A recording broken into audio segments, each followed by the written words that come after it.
रामायण के बारे में जानना चाहते हो तो देखते हैं। पहले मैं सवाल पूछती हूँ कि तुम्हें कितना पता है रामायण के बारे में। थोड़ा बहुत तो हमें पता है। ठीक है ना, और क्या क्या पता है। ठीक है, तो सबसे पहले मैं तुमसे पूछती हूँ, रामायण किसने लिखी थी? वाल्मीकि जी ने। और कौन सी भाषा में? संस्कृत। संस्कृत भाषा में लिखी थी। Very good. और उसमें श्लोक भी बहुत सारे थे, ये पता है तुम्हें? बहुत सारे श्लोक थे। बहुत, शायद 7,000 अप्रोक्स 7,000, मतलब 7,000। इतने सारे श्लोक। हाँ। Oh my God.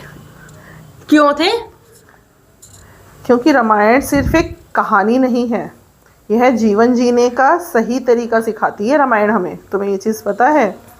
मतलब सही क्या है, गलत क्या है, मुश्किल समय में हमें क्या करना चाहिए, और इस एक हम अच्छा इंसान कैसे बने, ये रामायण हमें सब चीज़ें सिखाती है।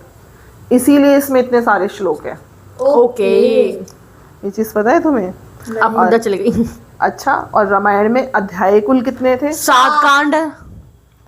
मतलब रामायण में जो अध्याय होते हैं उनको कांड भी बोला जाता है, भाग भी बोला जाता है। भाग बोल सकते हैं, अध्याय बोल सकते हैं, लेकिन उसमें ज़्यादातर कांड बोला जाता है कि रामायण के कितने कांड हैं।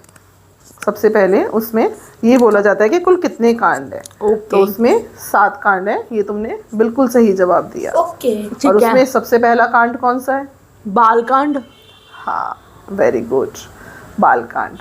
रामायण का सबसे पहला कांड है बालकांड। बालकांड? हाँ, बालकांड, बच्चों का कांड, जिसके अंदर राम जी का जन्म कैसे हुआ था, वो कैसे बड़े हुए थे, पले बड़े थे, कहाँ उन्होंने अपनी शिक्षा ग्रहण करी थी, कहाँ उन्होंने सारा अपना सीखा था, वो सारी चीज़ें उसके अंदर हैं। रामायण बेसिकली राम जी के जीवन पर है कि राम जी क्या थे, उनका जीवन कैसे था, उन्होंने क्या क्या संघर्ष करे, कैसे वो अच्छे इंसान बने, सारी चीज़ें हैं उसके अंदर।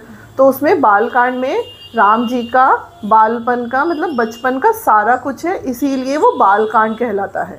ओके। ठीक है ना, तो इसीलिए उसका नाम, पहले अध्याय का नाम है बालकांड। बालकांड। फिर आप हमें बताओ बालकांड के बारे में।